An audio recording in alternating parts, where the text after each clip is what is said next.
I felt like each year is one of my duties to bring a relevant topic that may or may not be cardiovascular.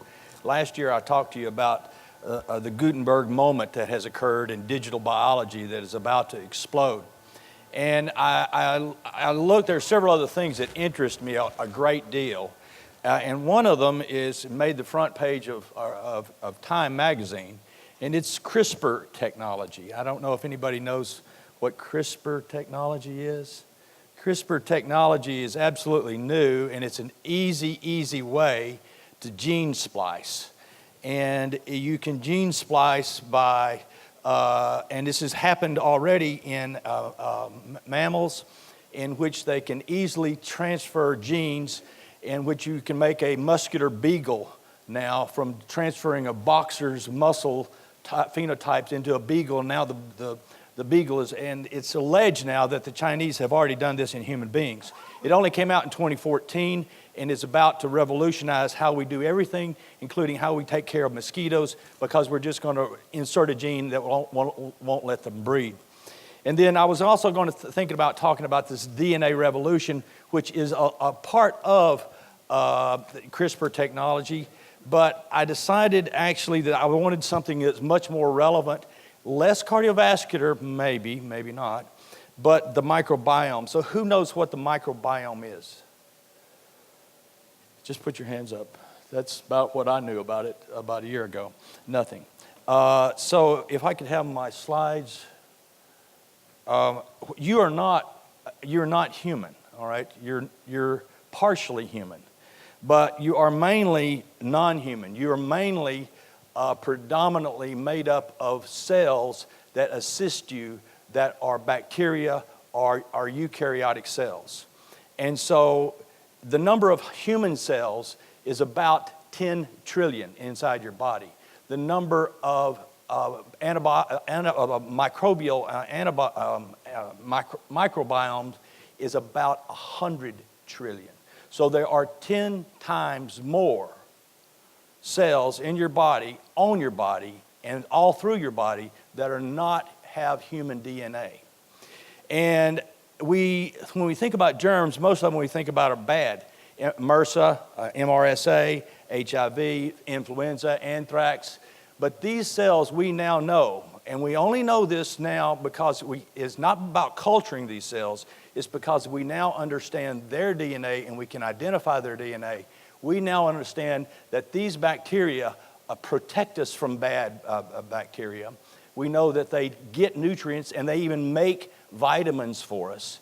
And we know that they boost our immune system and they influence our own thinking. So each person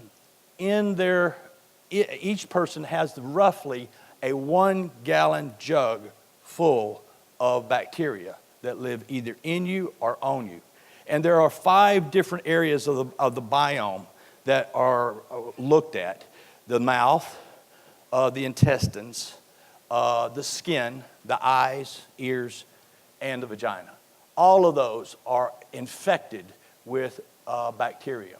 And so this comprises what really is a giant walking bacterial colony that we are. Now, if you look at the microbiome, for instance, there is actinobacter in the hair, but there's predominantly firmicutes that are predominantly would be in the vagina. Or in the esophagus also has heavy amounts of that. Whereas on the skin, in certain areas of the skin, you would have a protobacteria. And it is unbelievably the distribution and how the density and distribution of this occurs. And it's very much like thinking in terms of how a forest is. You've got a wetland forest, you've got a highland forest, you've got different forests of these bacteria and microorganisms that are on you. We know that these commensal biome has DNA. They have DNA. We have DNA. We have DNA that comprises somewhere between 20 and 25,000 different genes. Each bacteria has about 2,000 to 5,000 genes, and they are constantly being exchanged. They are constantly being expressed. And so the change in our response to environment is expressed through this microbiome. We know that on your skin alone, unbelievably, there are 5 million times more bacteria on your skin than there are identified stars. We recently, this is on 2-month-old data, 60 people were randomly sampled and looked at their belly buttons alone. They found 2,368 different species of bacteria, of which 1,400 were new, had not been identified by man. Just between your elbow and your wrist, there have been identified 450 different species of bacteria that live on you. So we are a walking bacterial colony, and our ability to stop this is completely overcome by the fact that we can't do anything about it. When one person walks in the heart hospital for 1 hour, they shed 37 million bacteria into the air. So we got 100 people in the lobby for 2 hours. It's like, there's nothing you can really do about it. You can't filter all of that out. So roughly, we have 100 times more genes that are in the microbiome than we do actually in our DNA. So your friend helps you in food digestion, protection against other pathogens, and then it trains your immune system. But I also want to look, these are the things we know it does, these are the things we are suspecting it does, and we know it does in animals, and these are the things that we think that it may do. And it may affect all of these types of diseases, everything from diabetes, obesity. We have very strong evidence about that. We think it can influence autism, and it may actually be one of the inflammatory things that occurs that promotes atherosclerosis, because remember, we don't know the actual instigating cause of atherosclerosis. So when you're born, you're sterile. Mama gives you what you need. On a vaginal delivery, that's where you get your first inoculation. And that inoculation is probably pretty crucial. It's where you get your strongest inoculation, but then you also get it from breastfeeding. Breast milk is not sterile. It has many microbes that live down in the glands in the breast.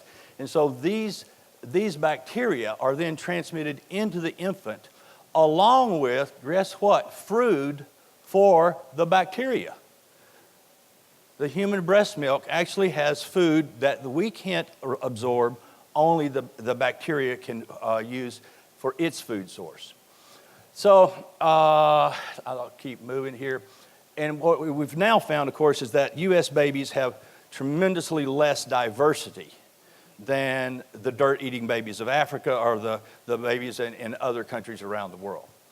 And the good news is that you get your microbiome from your mother, friends, family, food, and the buildings in which you live in.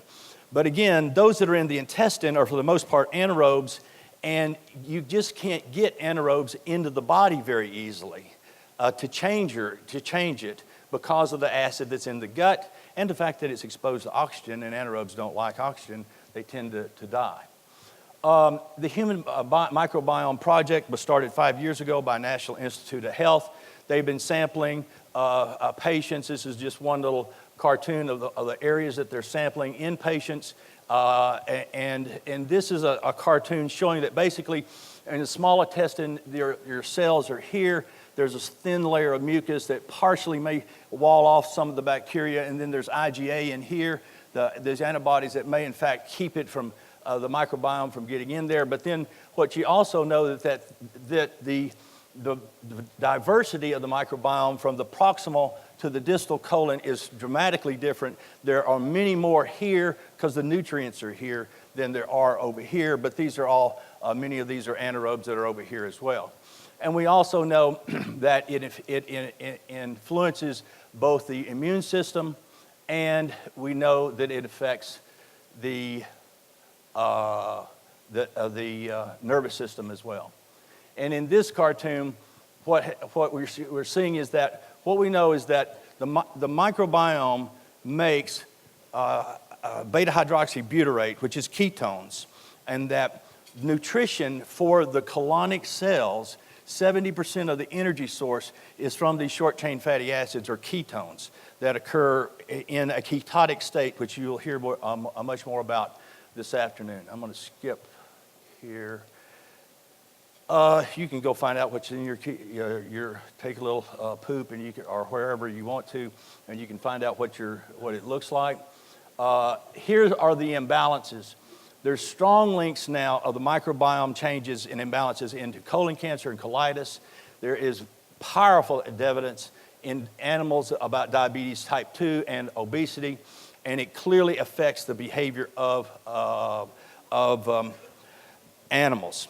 These are brothers, the same DNA, the same cage, the same food source, the same ability to exercise.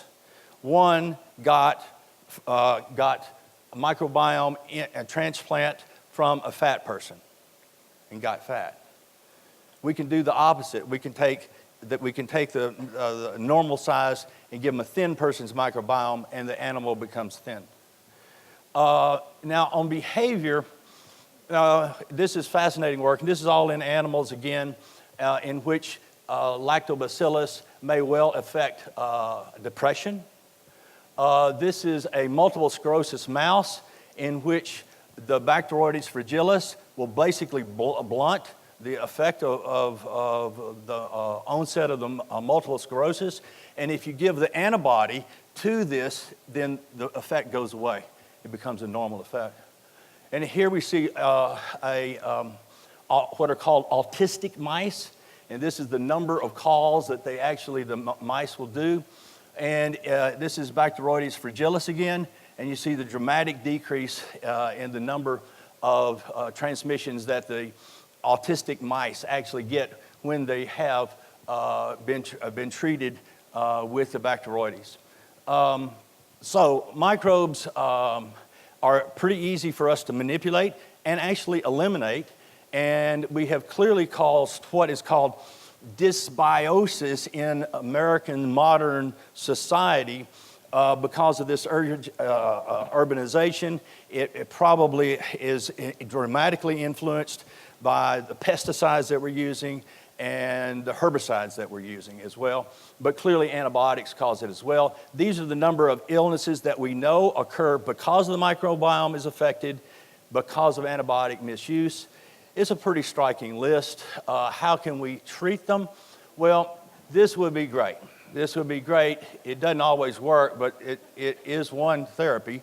What you wonder is this the wrong thing for us to do? Are we doing the wrong thing?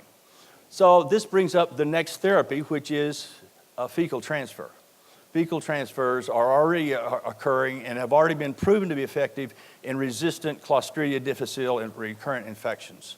And I'm quite sure that we're going to find many other fecal transplant type of moves in the future. And antibiotics and our obsession with cleanliness have really driven this. So there will be a time that you will want to know what's in your poo. And that time is probably pretty close. Anyway, thank you very much.